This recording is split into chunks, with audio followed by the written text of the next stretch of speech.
morning, everyone. Welcome. It's a pleasure to see you. Welcome to UWE's Bristol Distinguished Address Series.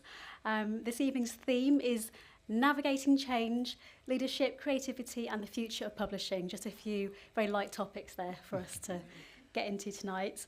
I'm Mel Rodriguez. I'll be your kind of top and tail for the evening. I'm a recent UWE honorary alumni. Thank you, UWE. That was a real pleasure. And by day, I'm Chief Exec at Creative Access. So Creative Access is a UK-wide social enterprise providing career-long support to creatives from underrepresented groups. And I have a connection there to Stephen, who'll be talking about some of the work he's done for Creative Access too later. I'm also, by the way, a career-long Bristolian, so came here from the Midlands many moons ago and have been really lucky enough to grow my career here. So it's great to be able to be here and share some of those insights with all of you as well. My connection to UWE is one from the last decade of working with students to help them in their next career moves and to navigate a really changing industry, which I think is quite apt for this evening's conversation, because via the lens of publishing, we're looking at how we can now build forward in what is a fast evolving and sometimes quite disruptive and turbulent industry, but one that we all love being a part of. So in a minute, I'll hand over to Lynn and Stephen, who have been doing all the talent nurturing work, by the way, for many more years than I have, and who are both mentors of mine, actually. So it's a lovely full circle moment. But before I hand over to them, a little bit of housekeeping. So just to let you know, there are no fire alarm tests planned. So if the alarm does sound, we will follow the watershed stewards, who will show us to the exits. There's two behind you and one there. This event this evening is being recorded. That's to be shared on the UWE website and podcast. So please do turn your phones off or to silent to avoid any random sound effects on the video. Order of play tonight, we'll hear from Lynn and Stephen, and then around 7:20 we'll welcome Mavis Birungi onto the stage to join the conversation about her career path to date.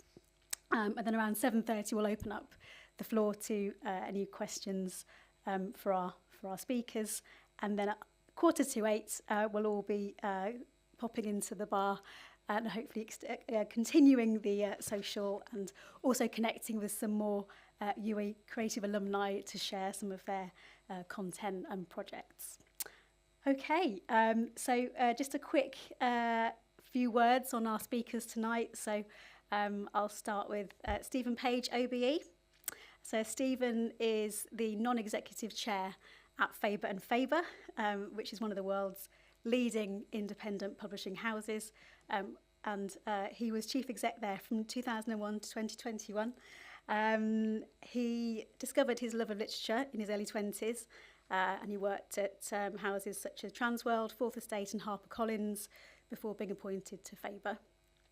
He's a really strong advocate of the creative sector and all of us who work in it, and he works closely with the government to build that thriving creative sector, sitting on important kind of government bodies like the Creative Industries Council, and recently contributed to the Creative Growth Task Force, informing the current sector plan that is being rolled out. If that didn't keep him busy enough, he's a visiting professor at City University of London, and until recently he chaired the board at Creative Access. I hope me coming in didn't prompt your departure, Stephen. I'm safe hands. Thank you. That was a good answer. Just by coincidence, we were slightly passing ships, but not strangers. So Stephen is also a trained business coach. He's certainly given me lots of fantastic mentoring, and he runs his own coaching practice. But it's not all about books. His punk rocker lifestyle has followed him through the years, and he remains a drummer in a 90s cover band called The Landline. Sadly, the drums aren't here tonight, but hopefully we're going to hear about your musical endeavours as well as your publishing ones. And also on to Lynn, fellow rock star, of course. So Lynn Barlow is the Assistant Vice-Chancellor for the Creative and Cultural Industries Engagement for UWE, and a freelance exec producer. Her career spans newspapers, radio and TV. She covered health and social affairs as a BBC correspondent and produced groundbreaking doc series, including The Anatomy of a Crime series, which won the Grierson Award for Best Documentary. Lynn is also a trustee at the Royal Television Society and also at Wildscreen and a voting member of BAFTA. She was also part of this government task force that developed the 2025 Creative Industries Sector Plan. I'm dying to hear about the tea and biscuits at this task force, by the way. It sounds like a lot was done during that session. These are our two main speakers, and then I'll just give you a quick bio for Mavis Burunji, who is joining them on stage a bit later. So Mavis is a UWE alumni, Ugandan-born British actor, writer, director and editor. She's passionate about telling emotionally resonant, social relevant stories that amplify underrepresented voices. So she's truly a girl of my own heart. And her background is actually in psychology, and her experiences are both across live action and animation content. As an editor, she's contributed to many projects such as Jojo and Gran Gran for CBeebies and Love Monster, and also Pip and Posy. Anyone who's got kids will hopefully know all these titles. She's also directed some of her own films and starred in those too for Netflix and BBC. And she's here today to talk about her career journey as a UWE alumni as well. Okay, that's it from me. I hope you have a lovely evening, and I'll be back at the end to shepherd us all into drinks. Thank you. Thank you, Mel. Lovely to see everybody, and welcome to those watching and listening online. I'm going to ask you a completely off-piece question here. Who's your favourite drummer of all time? John Bonham. Oh, look at that, straight off. I thought you might say Ginger Baker. No, John Bonham of Led Zeppelin, or Elvin Jones of the John Coltrane Quartet. Oh, okay, Yeah. okay. A high bar there. And where's your talent in relation to theirs? Very, very low compared to them. Right. I'm sure that's not Very, true. very low. But I've pinched, but there's famous stories about John Bonham, just one of the great rock and roll drummers. And too many stories to tell, but he invented all sorts of things on the drum kit that nobody else can do, and so most of us spend our life watching YouTube videos trying to do one thing that Bonham did. Yeah. And it takes you about 5 years to learn to do one thing. And I did learn to do one thing, and I dropped it into a gig the other day, and nobody noticed. But you knew. I knew. So, I knew. So what attributes do you need to be a good drummer? It's really simple. I think rhythm sections in bands are... Buddy Rich said something once, didn't he? I think he said you can have a mediocre band with a good drummer and there'll be a good band. You can have a good band with a mediocre drummer and there'll be a bad band. Okay. So I think drummers have a lot of responsibility. They have a responsibility to make the things swing. But what you notice is that a metronomic drummer, so like a kind of, a bit like a kind of, I can't believe we're talking about this, but a metronomic drummer is not really what you want. The band I play at the moment has got an amazing bass player who is very precise. It means I can move around the beat. And Charlie Mingus said this thing, talking about jazz, that the beat is like a circle with a dot in the middle. And jazz happens somewhere between the two. And I think that's the thing, is that you have to be you have to listen, you have to be responsive, but you have to take responsibility if you're playing the drums. So you've taken responsibility for lots of things, haven't you? Here we go. Yeah. Fell for that, didn't I? You did. So let me take you back. Can you remember your first day walking through the door at Faber? I can. And in fact, in a funny way, I would probably say that it happened before I walked through the door. I'd sort of got the job. I loved Faber. I loved what Faber did, but I was pretty angry with Faber, because I just felt that the world was changing in the late 90s, and Faber was standing slightly in its ivory tower, expecting the world to come to it still. And that is not where media and art and culture were, but I had a sales and a marketing background and a reading background, so I was slightly in awe of Faber too, and presumed they didn't want someone like me. So in my interview, I was extremely rude to them. About what I really thought was their abnegation of responsibility. So I did fall to the floor on the pavement outside after I'd done the interview and went, what have I done, But when I was but I got the job, and I was at home, and a manuscript arrived. And this was probably about 6 weeks before I actually walked through the door and started the job. And it was a novel by John McGahan called That They May Face the Rising Sun. And, you know, in my career in publishing, I'd sold gardening books, I'd imported books on personal computers, I'd sold Terry Pratchett, and I'd done Gilly Cooper, but I'd also sold some literature, but I had never worked somewhere like Faber. And my heart as a reader was in that canon, you know.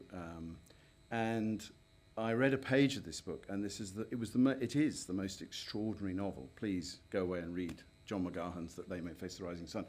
But the minute I finished reading it, I threw up. Wow. I went, and the sheer enormity of what I had said I could do dawned on me, because it was like reading Chekhov. It was just sort of evidently long-lasting, important literature. And so when I arrived at Faber, I'd probably been through a bit of that. But the thing that was extraordinary, I think, is that, you know, these places, they have this sort of enormous cultural responsibility, but also there's a day job. And I think when I put my feet under the desk, sat down, switched on the computer and said, how's this publishing company going to become really successful again? I knew what I was doing. But the sense of weight did not ever go away. The sense of not because Faber alone is important. I think it was because, which is a danger, I think, with some of these cultural brands, is that you end up thinking you are the story. You're not. You're participating seriously in a story that's not yours, actually. You know, the story is in the writing and in the reading and in the culture. And so to run it to its very best ability to take its role in that was what became the job. So for those that don't know, just give us a sort of two-paragraph précis of why Faber had and has the reputation it has, and the great love and the respect and the reverence. And, you know, that's obviously changed from when you began to now, not the respect and the love and the, yeah, it's all gone the away. deference. No, it hasn't, but Yeah. just explain why Faber sort of stood outside the kind of main publishing houses. I think, so Faber's an independent, is where we start. And, you know, it was founded in 1925, Faber and Guire was the first incarnation. But in 1929, it became what it is now, Faber and Faber. It was named Faber and Faber because poet de la Mare said to Geoffrey Faber, who wanted a name to change from Faber and Guire, and there was only one Faber, Geoffrey, and de la Mare said it's a bit boring being Faber. Why not call yourselves Faber and Faber? It's much more poetic.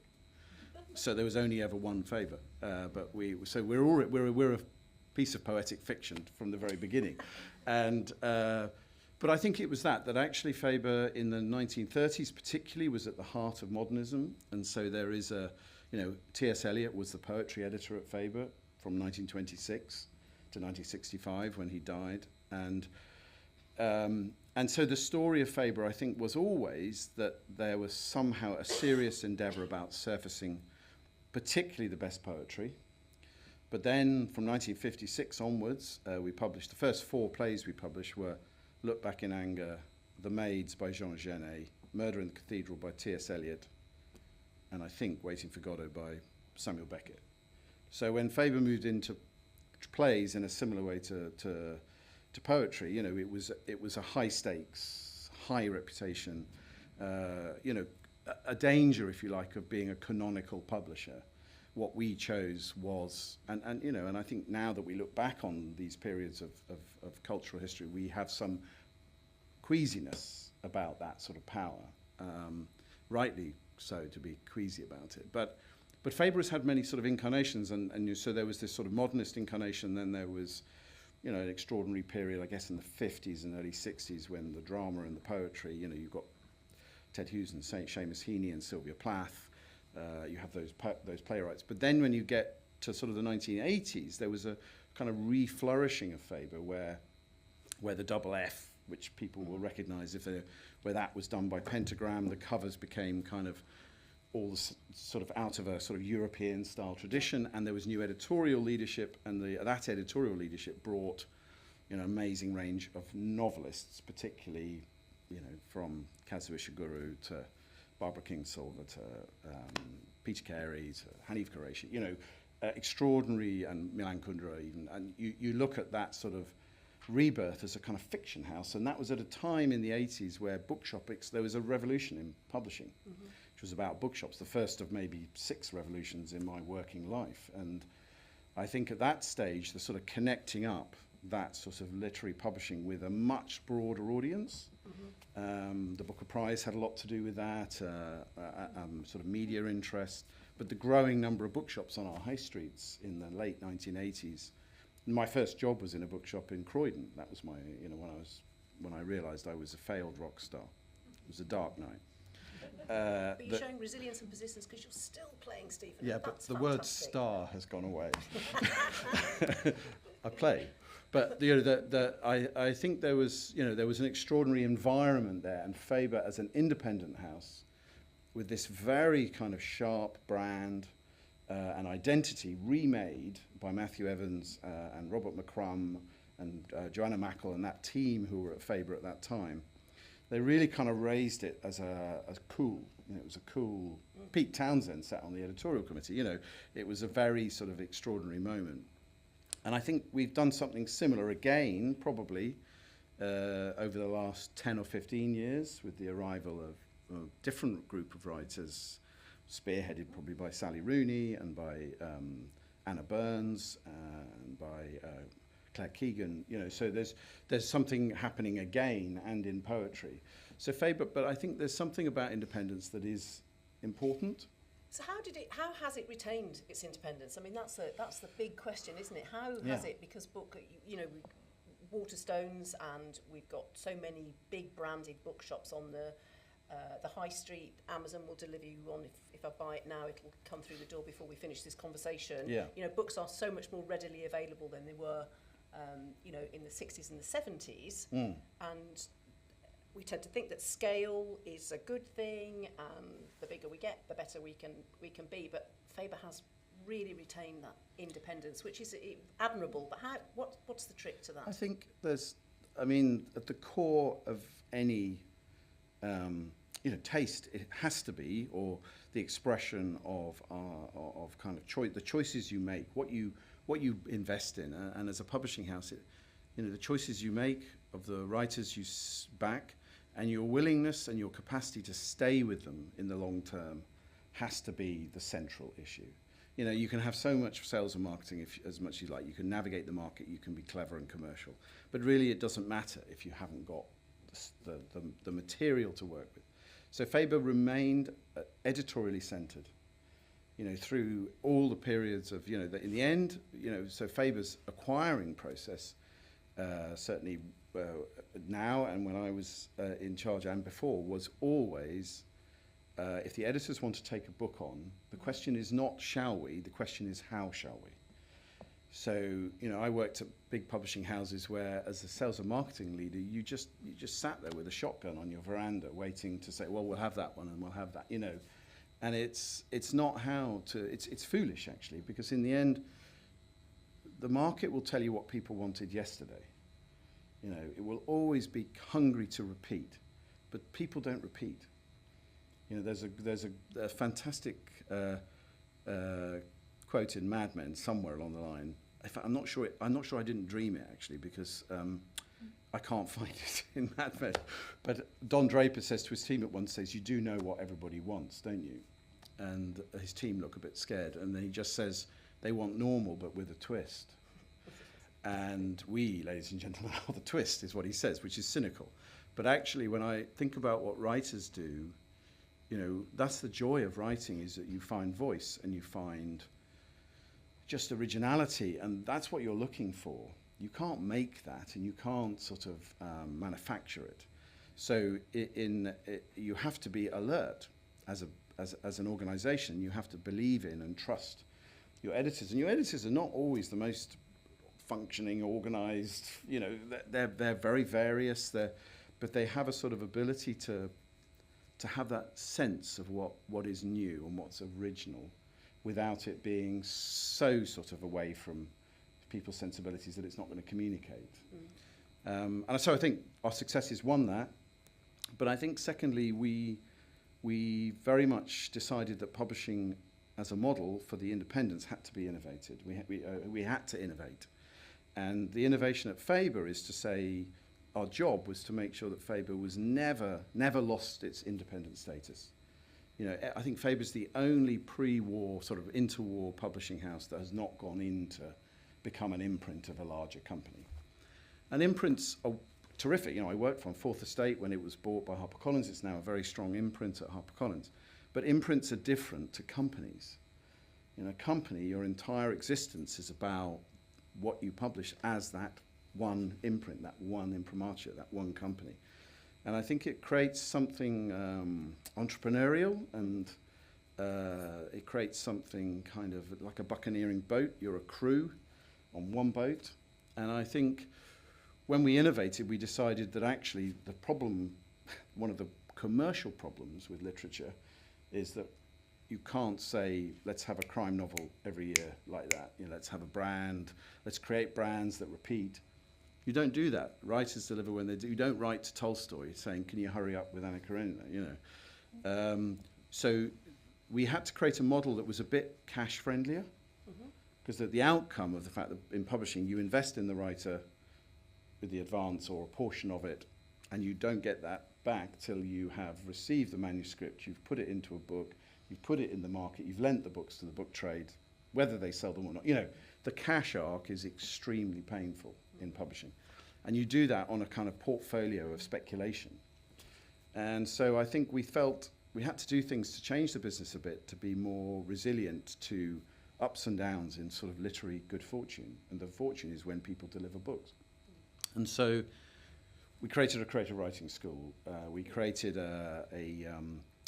called the Faber Academy. We created an alliance with other publishers that was to do with solving the issue that the market got very mass market. You know, the supermarkets came in and price became flexible. So we created a service, and we created one for digital as well. So we thought of ourselves as a business that was really about reading and writing, which had this core enterprise, which is the publishing, but we were willing to put our brand to other things and to start saying, but they had to be serving readers and serving writers, but also ideally they had to have a slightly more reliable profile.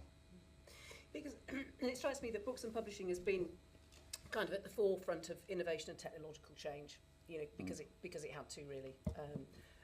And there was sort of great concern and great fears, weren't there, that nobody would read a book anymore. We would only read it electronically, or we'd listen to it, and book sales would go down. But actually, that's not the case, is it? And no. In fact, it's been innovation has been complementary to narrative and stories. Yeah, and I think that the clue is with Caxton, you know, that in the end, technology tends to amplify the opportunity to find readership for writers. And when you look at, you know, if I look at the major pieces of technological advancement that have hit publishing, you find that actually each of them has contributed to our growing opportunity.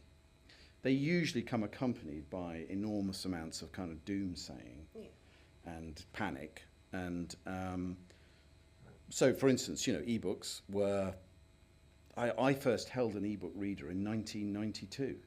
Was it this big? Yeah, it was called the Rocket Book, and it couldn't have been worse named. There was no hope of getting that off the ground. You know, it's like the first mobile phone. Enormous. You needed somebody to carry it for you. I had one of those. It was like, you know, I used to have to carry this thing around like you were in the Territorial Army, you know. And but, you know, it was then 15 years later that the Kindle was launched, along with the Kobo and the Sony device, and you know. But publishing, you know, and I was told absolutely categorically in around 2001 that no one will be reading print books by 2010. You know, now Faber's current percentage of ebook reading is around 13 to 15% of our business. Wow. We're 85% print. But in 2013, we were probably more than 20% E. What's been so interesting about technology and the growth of technology is that, of course, you know, this room's full of readers, you know, people who try. And so we had a lot of people reading Kindle devices. Of course, Kindle devices became, then smartphones arrived around the same time. It all happens around 2007. But then people realize when they find that useful and when they don't. And also, I think there was something going on in the late sort of noughties that was that we, as an industry in publishing, forgot our artisanal nature. Yeah. You know, a book is a beautiful physical thing that you hold in your hand. It is the most flexible piece of technology. I mean, we can have a paperback, but we don't feel. Mind you, I was on a train in about 1989, and there was someone reading Nausea by Sartre sitting opposite me, and I thought, oh, that's interesting. And then he just tore half the book out and chucked it out the window because he'd read that half. And I felt someone had sort of rammed a stake through my heart. You know, can't do that to a book, but of course you can. You know, so books are a remarkably portable piece of technology for carrying around sort of ideas and stories and education. And the ebook was just another version of that, and people found their balance with it. But also publishers remembered that the book is a physical artifact. And if you're going to demand value for that artifact, you've got to start making it well. And something remarkable happened in 2012, which was that James Dawn came to see me in my office and told me two remarkable things. One, that Waterstones had been bought by a Russian oligarch, as it turns out. And secondly, he was going to run Waterstones. And very early on, James was incredibly clear that he didn't need all books in his shops. But what he did need was books that his customers were seduced by and loved. They had to be good books, but they also had to be well manufactured. And I think we remembered ourselves at that stage, because publishing has been always largely about, you know, once you've got great content, then it's about design. It's about beauty, it's about the gorgeousness, it's about shapes and sizes, it's about energy you put into a book. And I think we had sort of forgotten that. I think there's a 5-year period where Richard and Judy, supermarkets, commodification of books to some degree, bled our sort of, and at Faber we held on, but we were bent out of shape too. And I think something in remembering that, and a whole bunch of people remembered it at the same time. So the independent sector in books exploded at that time. All these amazing bookshops we go to now, which have cafes and events, incredibly hard-working staff. These are the best bookshops I've ever sold a book in my 40-year career, and they turned up in around 2012 to now. Amazing shops. So that kind of analog thing, I think, was an extraordinary part of design and success. And I think that's really interesting, because I think there's a correlation between that, you know, remembering what your absolute core function is. What is the thing that you are brilliant about? You know, what is the great thing about writing in books? It's about how they look and they feel and the experience of them. And I think there's a sort of correlation between where we are in creative industries at the moment, isn't it? How do we remember what the core, what we're really good at, what our skill is, what our talent is, what the product is? Because the way to get that product out is baffling, because there's so much of it, isn't there? When did you decide, or when did you feel that you wanted to use some of your experience in publishing in the kind of wider creative industries space? And we'll get on to some of the things you've done in that. But where did you decide to look outside of Faber and say, I can apply some of this knowledge, I can apply some of the experience, and also there are other things outside that I'd like to bring into the company? When was that? Well, I think one of the joys of working at Faber, so we have a summer party at Faber, and it's always an event where you go and you see, you know, there are actors and directors and screenwriters, as well as playwrights, as well as novelists, as well as, you know, and booksellers, and it was always this sort of extraordinary, and politicians, and, you know, and I always felt that Faber was a sort of it was the truth, which is that, you know, publishing houses exist they have a series of sort of capital. They have capital, financial capital, to invest in writing, but they also have to recognise they have political capital and cultural capital, and that means responsibilities. They have social capital, and I think I always felt that very strongly, and I just met people, I think, through Faber's publishing.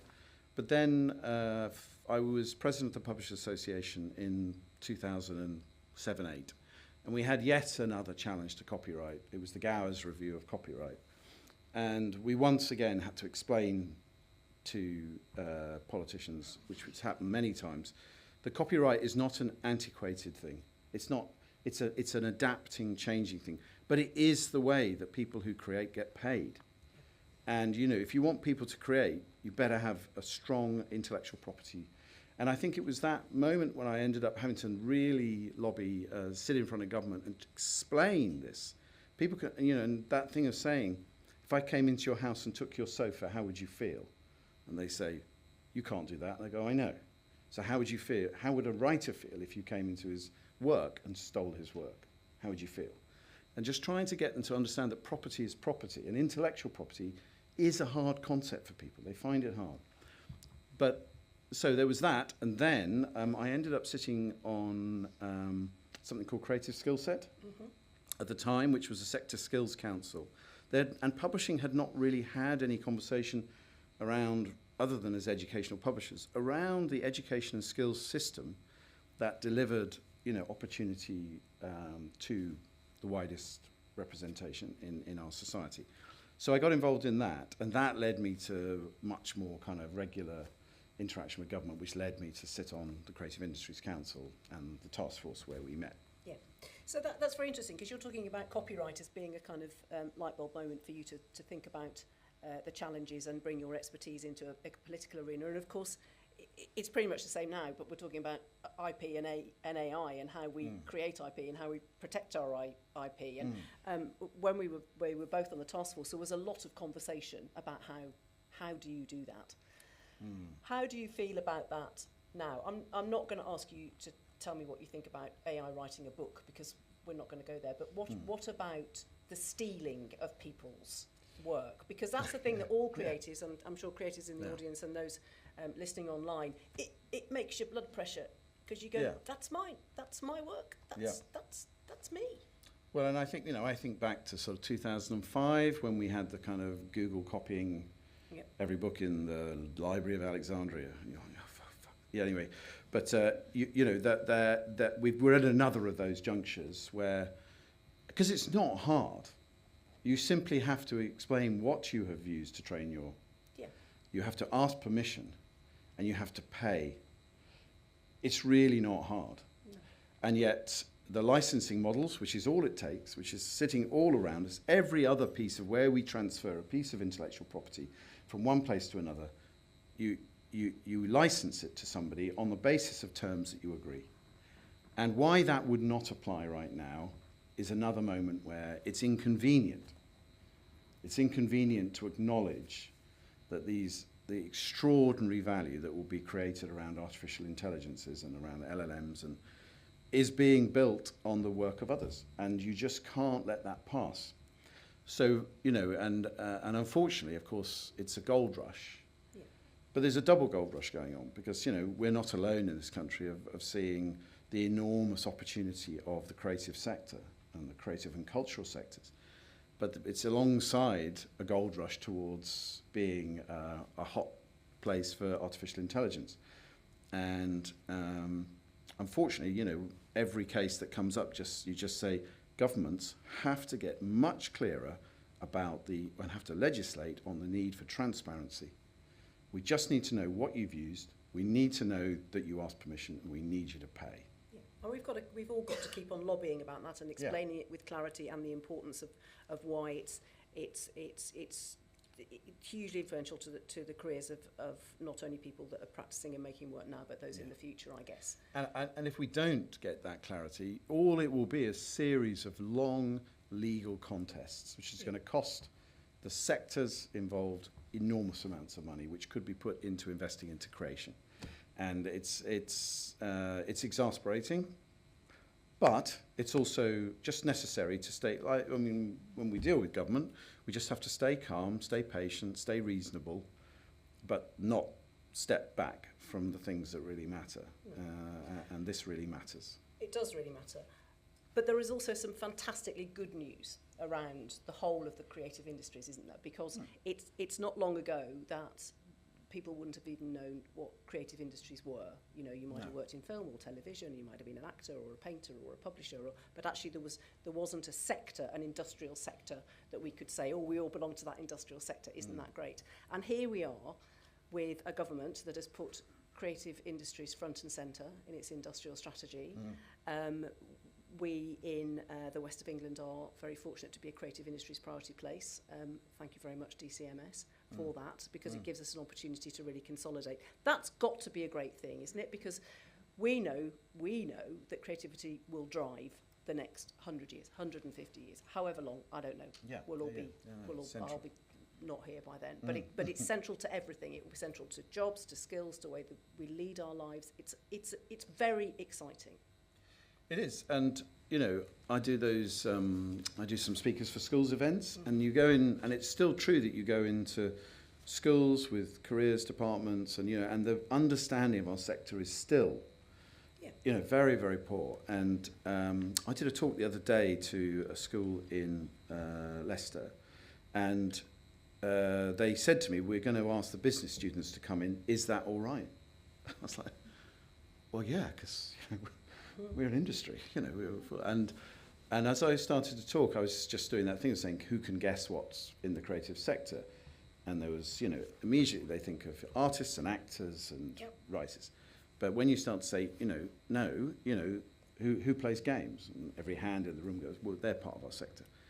And then you explain that we need people who can market things and people who are brilliant at finance, and we need people who can, build things. And the sort of extraordinary range of jobs that we need as well. And then when you explain that we're the fastest growing sector in the British economy, that we employ 2.3 million people, we're going to employ 3 million people within the next decade, which is twice as much as the National Health Service, way more than the finance sector. You know, but nobody, it's still the case. It's wonderful news that we're out there, but we have a, you know, as a sort of people who tell stories, for some reason, we haven't told our own story yet well enough so that it resonates. But I'm not disagreeing. I'm just saying that it's such good news. We need to get that news out there, that this is an extreme, and it's not a sort of, it's a real career.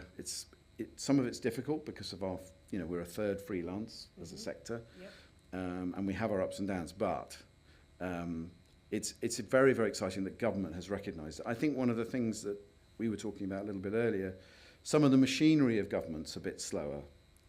So when we try to get a skills and education system that support our sector, or when we try to get Treasury to understand what we need, you know, that can be a little bit slower. But the politicians across the piece, maybe, have recognised that.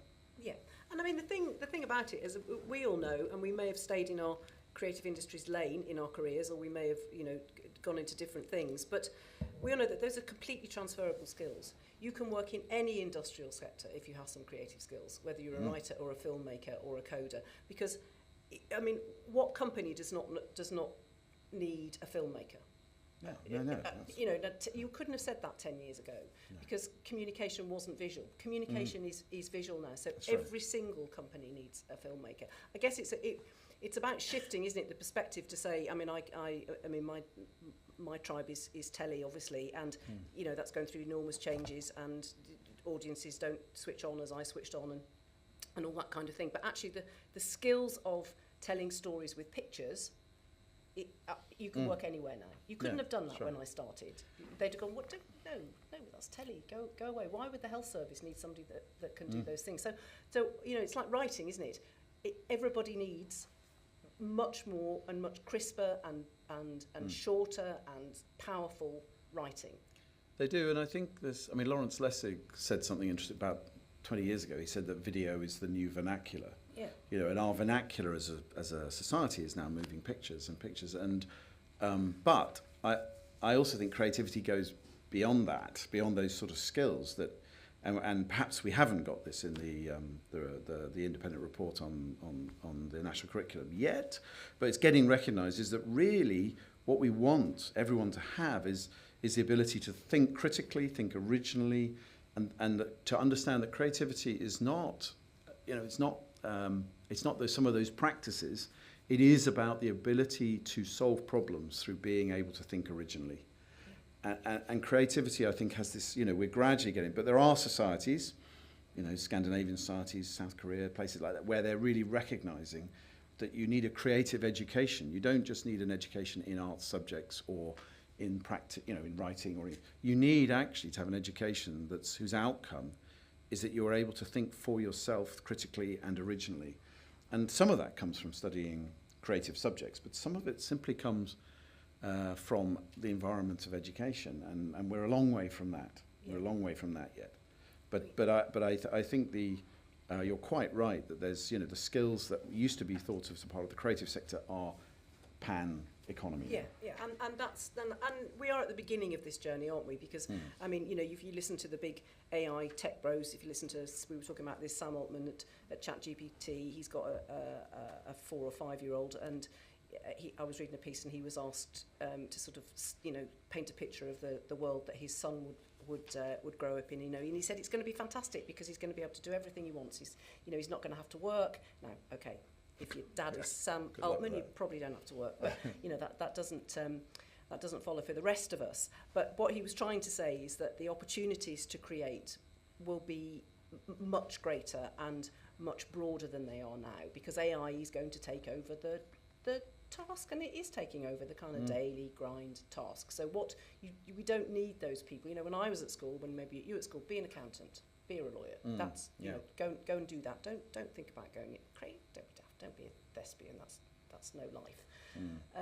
But actually, there's no guarantee that in 10 years' time that will be a really great career to be in, unless you can think critically and you can add a big dollop of creativity into the sort of daily work of being an accountant or being a lawyer. Yeah, because everything's going to change, and it is going to change very fast. So the transition is going to be socially very challenging. Yeah. And but I don't think there's any doubt that the sort of area that we now describe as the creative or cultural sector is going to play a massive part in the future of economies and jobs and life. But I think there's something. When I say that, I think that publishing definitely has, and I'm sure that the creative sector generally has, real sort of responsibilities towards telling stories that help people to understand change in society, and also to challenge, some of the narratives that suit some people and not everybody else. So I think this is where some sort of social responsibility will come into our work. And also because artists and thinkers, creators are people who also help to describe the world we're in, and it's going to move really quickly. It's going to be bewildering, already is quite, and I think that sort of being a sector that isn't just sort of consumed by that, by the opportunities of AI, but thinks carefully about it and understands that there are going to be stories that need to be understood around how are we going to function as a society in the future. I think these things are going to be in our, so our writers will be thinking like this at a publishing business. So as a publishing business, we have to take responsibility for putting those stories out into the world, and in our behaviour as a business, we have to model what we think is a responsible way to go about our work. So it's going to be a really interesting, challenging. I'm sure that we will, like with all technology, I'm sort of optimistic about the fact that we will figure out our way to be, but of all the things I've come across in my working life, I think AI is the most profoundly challenging, I think. But you quite like a challenge, and you like change, and you've got great experience, and you're very generous with your time in sharing that experience, and not pulling up the drawbridge, or not the drawbridge, the rope ladder for those younger generations, which is something that I think our sector has been terribly bad at in the past, if I'm entirely honest. And you share your experiences in many ways, don't you? I mean, you coach quite a lot of young creatives. What made you want to do that? Well, I guess that probably goes back to childhood. It's quite a profound thing. I grew up with someone who was very ill, and so I think I grew up in a family where, your story couldn't be the only story. There was a need to care and to think about other people's experience, and I think something that led me through grief and other things through to psychotherapy and a lifelong interest in how do we deal with the difficulties of life and how do we help other people deal with it. And so throughout my publishing career, there was always a part of me that wondered about a career that looked like that, that would have. And so when I got to 20 years of leading Faber, and we were probably 6 months into the pandemic, and I felt confident that that we were going to get to the other side of that extraordinary period where every bookshop in the world closed, and and Amazon decided physical books were luxury items. Funny that. And suddenly I just thought, you know what? And I was working with a brilliant colleague, Mary Canham, who now runs Faber. I just thought, come on, be brave. It's time. Make room. Because also maybe I'll pursue something like this. And I got, the universe did its work, and I ended up training as a coach. And the coaching work has taken me, I used to sit on the board of the CLAW leadership program. So I ended up doing quite a bit of coaching and talking with CLAW fellows who are arts leaders who are being helped to sort of develop as leaders. And then I set up my own practice, having trained. And it just struck me as I set it up that the work I want to do has to have an element that is supportive of those who are changing the industry and are coming from a wider range of backgrounds. And but also publishing is 63% female. And when I came into Faber had 2 female board directors out of 12.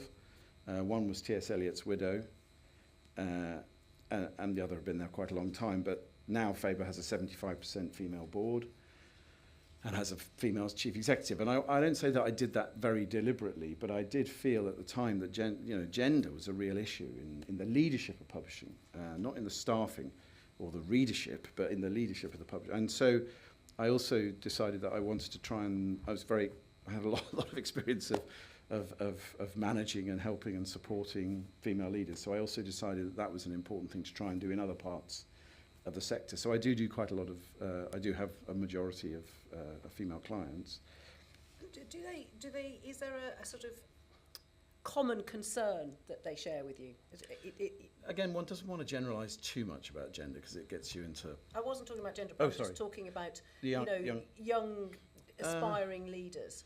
I mean, shit bosses is... And what do you say? How do we deal with it? How do you deal with a shit boss?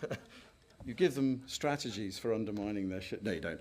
You, I think you try and put them on the other side of the table and say, well, maybe you haven't got a shit boss, but maybe you have got a boss who is struggling to understand, to not being a very good boss, or has things on their mind that you don't understand, and so trying to help people. But also, there's a lot of talk.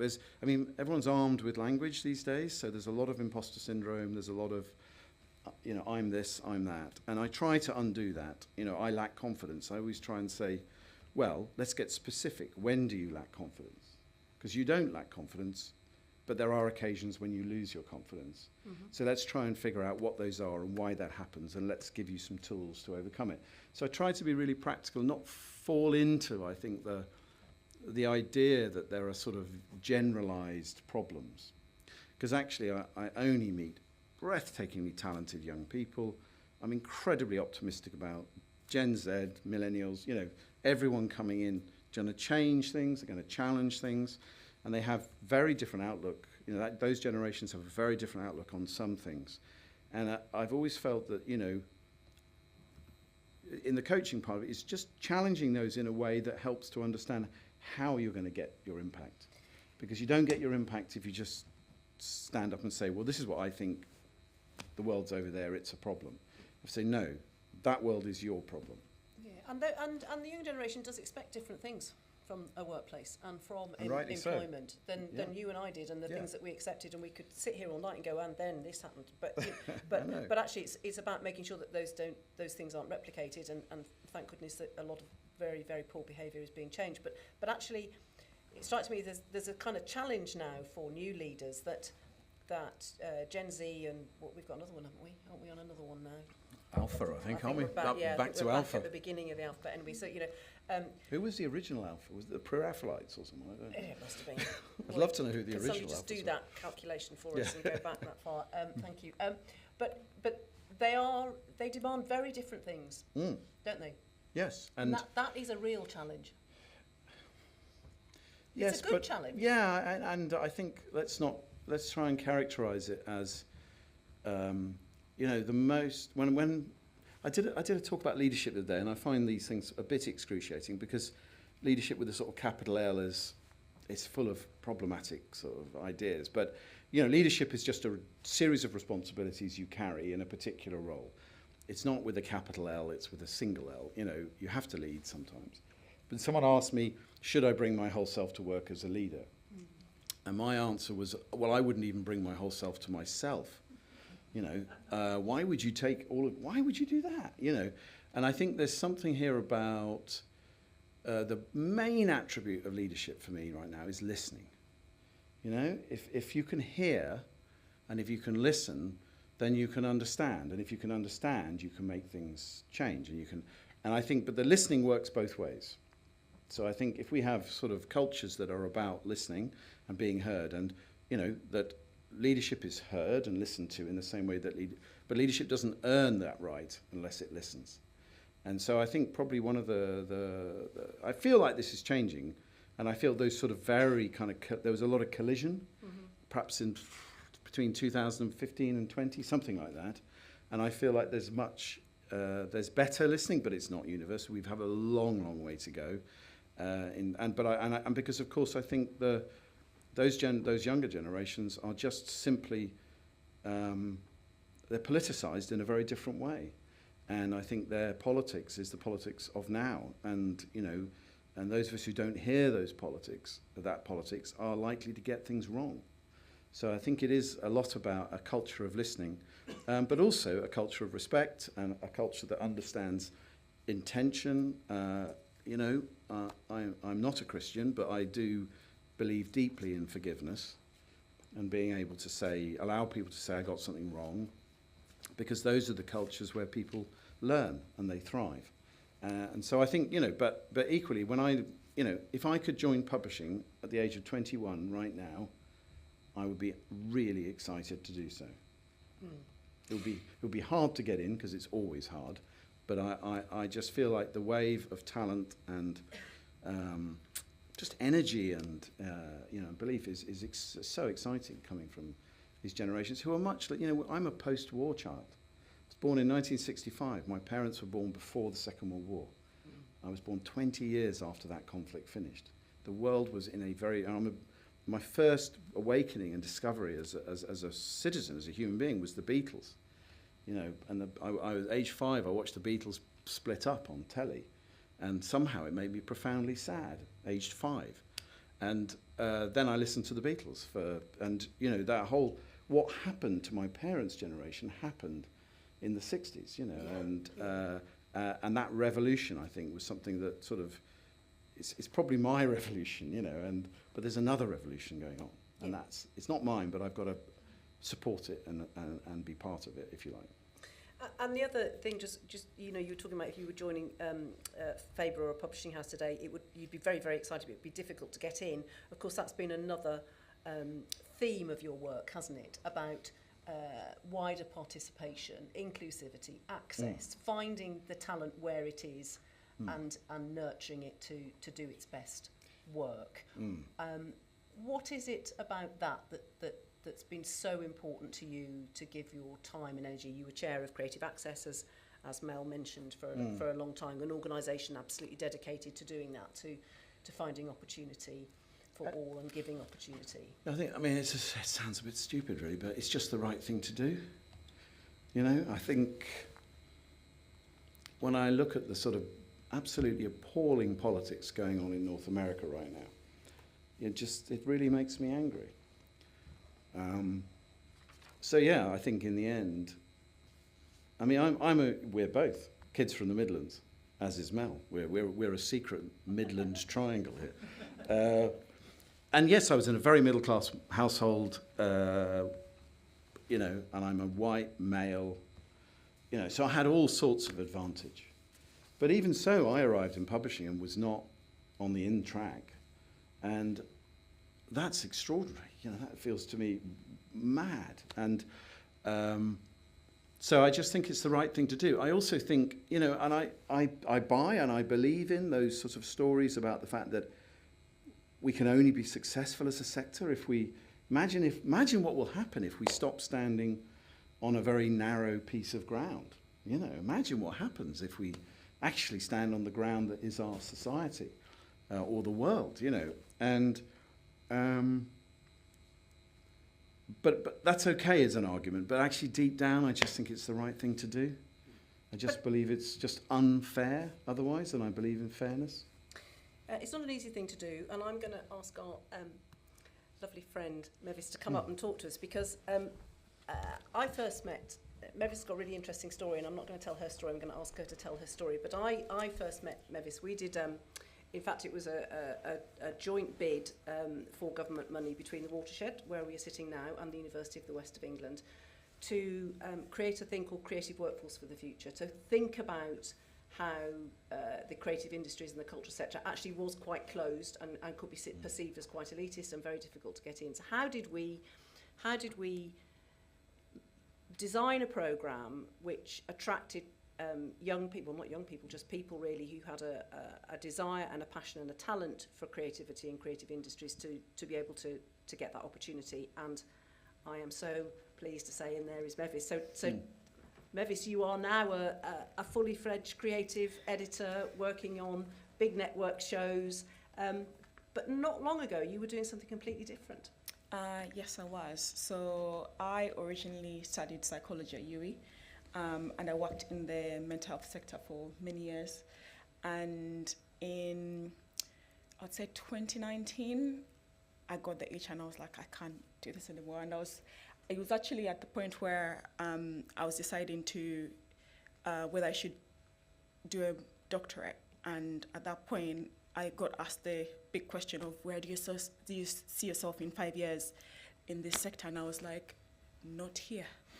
And I was like, oh God, I should not be doing this anymore. And I was speaking to my sister and she was like, you've always loved film, you should consider doing that. And I was like, but I'll struggle, getting into it because I've not studied. And she's like, well, you're struggling in the thing you studied, so maybe you should struggle in the thing that you actually are passionate about, and then you won't struggle really. So then I was like, that's good advice.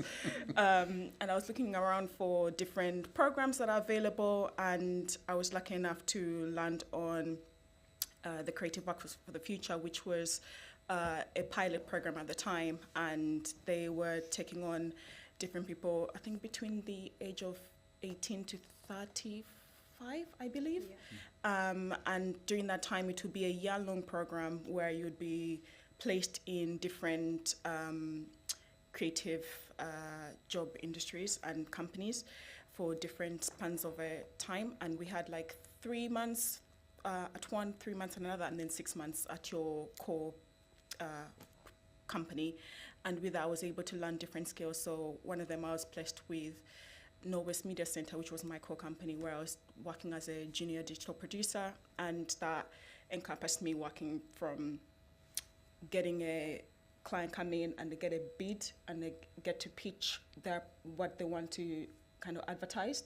So I would write up a pitch and then produce it, film it myself, edit it, and then present it to the client, and they would decide whether they're going to use that as their advertisement or for marketing. And we're lucky enough that some of the things that we actually did were actually used. And then for another placement, I was working with admin studios where I worked as a development assistant, where my day was actually a fun day where I would, throughout my time there, 3 months, I'll spend the days reading scripts and deciding whether they need to be they should be animation, because sometimes you get scripts and you're like, this actually should be live action rather than animation. So I got to kind of understand more about script reading and understanding what goes behind development of a script. And I also spent time doing their talent search. So they wanted to expand that talent beyond Europe, because a lot of their talent is Europe-based, and they wanted to know more about talent outside of that. So I spent my time looking for talent that I could match. And that gave me more insight in animation, because I didn't know anything about animation before that. Apart from I'd seen it, but I didn't appreciate the work that goes into animation. And that moved me on to my job at A Productions, which then I did the processing of animation. So I kind of helped out the layout team in putting in the assets that they needed. And with that, at both admin and A Productions offered me a job after the Creative Workforce for the Future, which I was lucky enough to get the opportunity, and then I then had the opportunity of having to decide, which one should I go with, because admin was development assistant, and then a productions were like, we actually think you might be suited in editing. Would you like to try that? We can give you training and actually pay for your training as an editor as well. And I was like, well, it's hard to pay for that, so I'll take that, please. So I took that opportunity, and I worked with them for 3 years, where I did for 1 year and maybe 2 months. 2 months or so, I worked as an assistant editor on Jojo and Gran and Love Monster. And during that time, I was lucky enough that the editors that I was working with and the directors I was working with were very keen to get me to advance. So they pushed me in editing reviews that have actually been sent by the client themselves. So then that helped me advance more and learn more about editing. And then by the end of that contract, I was then offered another project where then they asked me to become an editor on that project solely.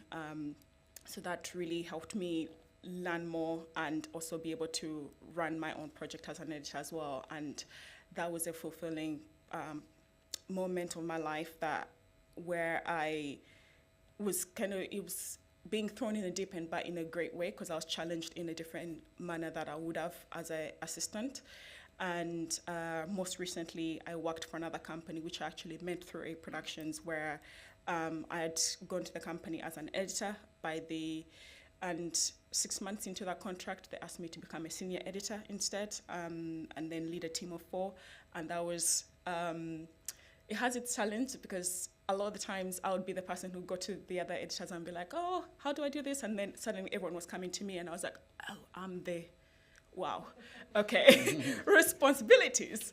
But it was probably one of my most beautiful and most challenging times of my career, because then when you're thrown in such a responsible part of your job, you learn more about yourself, and you learn how you speak to people and how you interact with stress. And I always thought of myself as someone who is great with challenges and can adapt easily, but it wasn't until at the end of my work with them that I got feedback from my team, and it was really interesting to see how other people see me as well. And it was actually refreshing to know that what I thought of myself is the same as what other people saw, and that was really great for my career over time. That's hugely impressive, isn't it, to make that change and to be able to achieve so much in a short space of time. So, any regrets?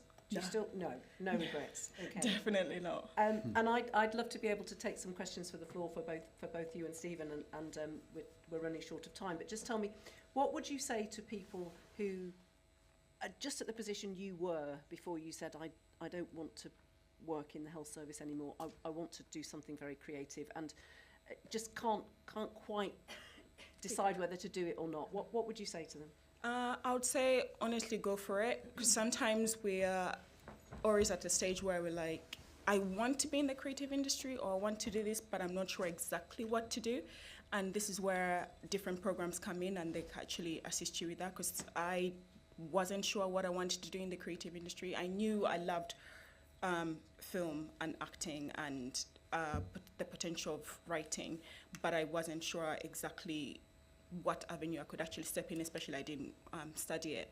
So I would say the thing is, if you try and look for programs that could enable you to work on the job, so you can learn on the job and then be able to develop different aspects. And also, a lot of the times we forget that our skills that we already have from the different jobs are actually transferable.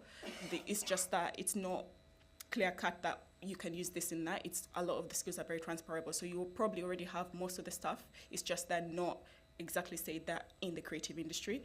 So I would say definitely go for it. Look at the stuff you already have and compare with what the job specs are, and yeah, definitely jump into the industry. And if I just build on that. Yeah. Often in publishing, for instance, you get a lot of people who apply, get very fixated on being an editor, or the jobs they've heard of. There are so many jobs no one's ever heard of, and they're really good jobs. They're Yeah. really interesting, and they demand a wide range of talents. And it's so wise of you to say that in the end, get in Yes. and try and find out things to do. And then going too narrowly and saying this is what I want to do before experiencing. And certainly, so publishing, it's about editing, but marketing and rights and production and design. There's so many parts to the sector that people end up in. And they go, I mean, I thought I wanted to be an editor and I ended up as a salesperson. I thought I just thought it was the last thing I wanted to be. I absolutely loved it. Well, we're going to take some questions. I mean, I think that's the great thing about having creative industries recognised as a sector, because it does give us the opportunity to start talking about this enormity of jobs and different opportunities which might have been a bit closed off. I think we've got about 5 minutes to take some questions for the floor. So please put your hand up. We have some microphones attached to human beings that will get to you. There we go. Straight in the middle. Hi, I'm Louise. It's a question for Mavis. Did you get your programme opportunity and then leave your job, or did you leave your job and then just focus on getting the new opportunity in?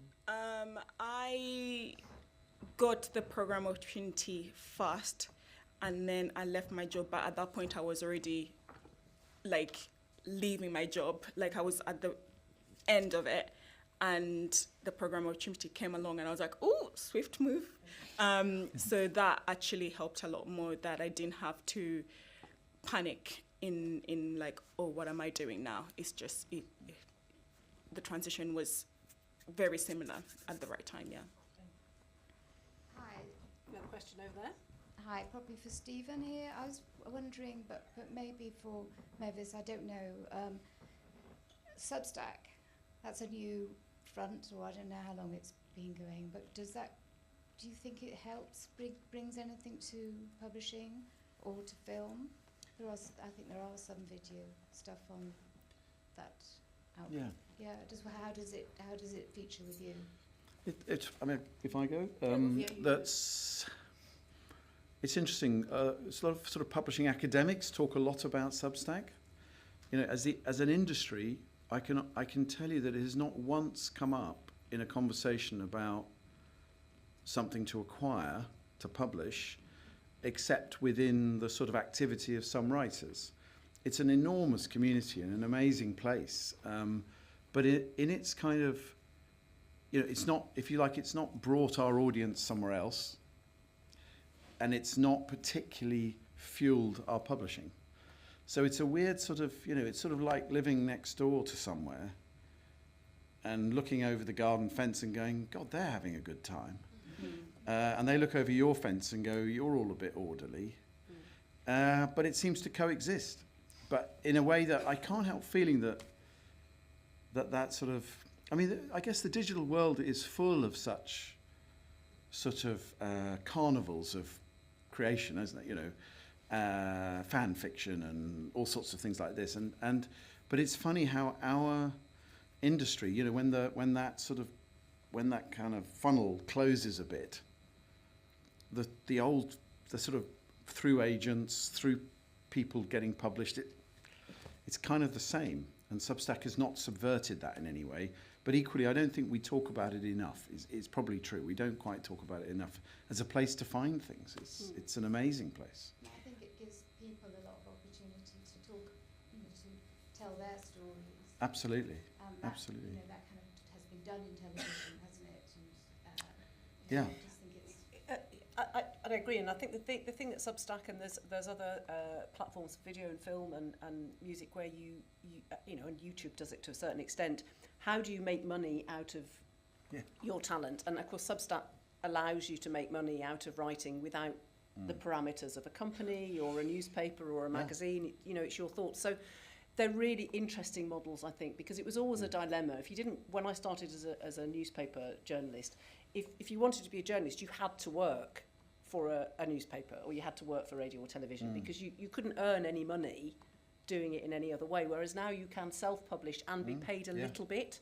So in that kind of freelance economy, I think those kind of platforms, Substack, I'm going to say OnlyFans, but every time I say that, everybody goes, don't say that. But I mean, it's that kind of monetary model for publishing your own work, finding your own fan base, finding your own... Well, and I think there's a thing, publishing, when we talk about publishing, people often think you're talking about the businesses that make, that become the, but actually, when I look at indie authors generally, Kindle will tell you that there's an equally sized world of indie authors as there is of ebooks from publishing houses. And, foolishly, I think very early on, publishers sort of did this sort of slightly eye roll, it's the slush pile. Well, yeah, you sort of, that's a really pejorative way to talk about the fact that actually here's a lot of writing that people enjoy that wasn't getting through you. And let's be honest, your work isn't, what you chose is not any reason for you to say it's any better. So I think, and so for readers and for writers, the explosion of the indie author, whether it's through the Kindle Direct or whether it's through Substack or other thing, it's fantastic. It's fantastic. And we just play our part in it. We are not it. The publishing industry is not the story. And technology has allowed us to really think That's about right. that properly. Yeah. So you need your own YouTube channel. Maybe that's your next step, all right? And your own fans. I'll be working on that. I think we've got time for one more question, and there is a question over there. It's a question for Stephen, and I thought I'd try and ask you something that kind of reflected lots of the versions of aspects of yourself that you've shared with us tonight, I think. So I'll give this a go. As a reader, what kind of literary fiction would you recommend that we kind of turn to coach us through this period of bewildering change? What are you reading, and what should we be looking to? So what am I reading? I'm, wow, what a question. So I think, okay, so I'll play a small ace. I was at the Nobel Prize with Kazuo Ishiguro. And shall we all just go now? And I was in the room when he made his speech. And one of the things he said in his speech was, it is essential that as a publishing community that we recognize stories that are about the world we're in, because they may well be bewildering. They may well not be as we recognize stories to have been told in the past. And I was with 15 publishers, some of the great publishers around the world, and we were all deeply moved by this. And as a reader, I think I sort of took that a bit to heart. And so I do try to make sure that my reading, if I'm feeling, if Brentford have lost and I'm feeling maudlin, I'll go and read some Chekhov. Come on. Why wouldn't you? But you can't just sit and read Chekhov in your back room. You have to read other. But I mean, I'll say what I've just read. I've just read an extraordinary book by Jamaica Kincaid called Annie John. Now, it's set in Antigua in the 1950s, 60s, I suppose. But as a book that made my, just that thing of opening your head and opening your mind and hearing another voice and another language of literature. So I just think part of it is about, in these times where we're so sort of, everyone wants you to be so binary. For or against, thumbs up, thumbs down, all of that stuff. I hate it. I want to become more plural, more to multiply my experience. So I think if there's anything, I would say it's to do that and do it. A lot of things we need to do quite deliberately now, because I think there's habit and we can get stuck. We can get stuck and we can reassure ourselves and we can retreat, particularly my generation, I'm 60 now. It'd be very easy for us to go, oh, well, let's let them sort it all out. I don't think we have that. We are culpable and responsible, so we can't walk away. And I have kids in their 20s. And so I think reading as widely and as challengingly as we can, and I mean reading things we disagree with, reading things that we're uncomfortable with, things that we're upset by, but also hearing other voices. I think that's how we've got to be. We've got to be the solution, which is to be able to be plural. That inspires me, because when I'm making film or writing film, I tend to go for topics that are like challenging and taboo to be talked about. So that really resonates with me with reading books that are that challenge your thought process. And when I watch film, I also want to go away from a film and think, what did that teach me about society? What did that teach me about me? What did I learn from it? What did you last read? Book-wise, Like I told you, I'm currently reading The Courage to be Disliked, and that, coming from a psychology background, is very interesting because obviously it's about a philosopher speaking to a youth, but in the way they speak, it seems like a coaching therapy session as well. So when I do read it, sometimes I'm like, oh, that what the youth has said, I resonate with that because I feel that. And then sometimes I'm like, oh, I don't agree. So it's very challenging but beautiful in learning about yourself. Perfect. It's just the greatest title, isn't it? The Courage Yeah. to be disliked. To be disliked.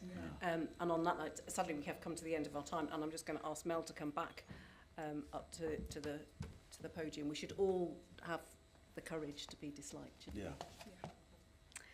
I'd just like to say thank you so much to our speakers tonight, Stephen, Lynn and Mavis. Thank you so much for joining us. I felt like it's part therapy session, part kind of creative sector kind of call to action.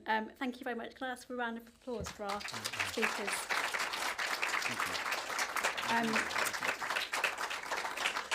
The evening is not over. Hopefully you will join us in the bar very shortly, and we have a few more bits of content and contributions to share with you. Just before we go, Yui asked me to do a few very quick reflections on what we've talked about this evening. So I've distilled it down to 3 things. So here you go. So the first is remembering your core function, which probably includes sometimes the courage to be disliked. So what is your core function? And I think as well as a sector like a publishing or TV or whatever sector we're in, that also applies personally. What is my core function as a storyteller, as a leader, as a mentor, and being able to stick to it, even if that means being a book cover in a world of Kindles. Second learning from tonight is that incredible, very human, irreplaceable skill of thinking critically and originally. And yes, AI is going to transform our workplaces and our personal lives as well, but it remains to be seen that if an AI would ever be created that could think as critically, originally and creatively as human brains. I don't think it's going to happen. That's the optimist in me. And those are the skills that we need to nurture and retain. And the third thing was just to quote Stephen saying, work has to be supportive of those changing the industry. Be brave, make room. So as we all move and shake in our different circles and we all move into roles of more responsibility, leadership, it's remembering to make room and be brave in those times. It would be easy just to close the door and just look after yourself. But I think one of the things that creatives do well is look around, speak to each other, support each other, make connection. Making connection is how we make our great content. So that includes making room for all the people around us to rise up. So what an incredible bit of wisdom to leave on. Just final notes just to say there's a few things that you can do to support us. So please do give us your feedback. You'll get a feedback form on email. And if you fill that out, it helps us make these events even better and richer and full of the things that you want. So please do take that time if you can.